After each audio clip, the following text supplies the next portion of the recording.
In the catastrophe theory, when arousal drops and needs to recover, elite athletes will do this easier due to being in more situations like it, whereas non-athletes will find it hard to recover because they can't compose themselves. In the graph shown before conveys the catastrophe theory.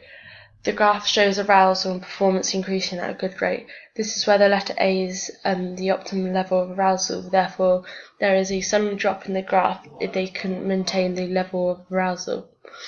The reason the graph drops is due to the individual having high cognitive and somatic anxiety, leading the line to drop into catastrophe. B is where extreme arousal has dropped down, and it has two options, which is either C, due to arousal and anxiety still at a high level and affecting the body, it will cause decline to sporting performance, whereas D is the recovery stage. So the individual gains control of the anxiety and stress, therefore arousal is starting to return to optimum level, which is the peak of a player's performance. A sporting example for this is in discus.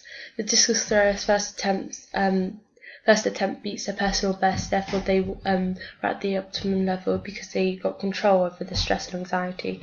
The second attempt went into the net due to being too over-aroused from the first throw. Therefore, their next throw can either go both ways. If they recover from the situation, it can mean that their throw was average throw, but not the best. But if their anxiety and stress gets the best of them, then they will keep declining in the graph, therefore either throwing it into the net again, or going outside of the boundaries, or not throwing it far at all.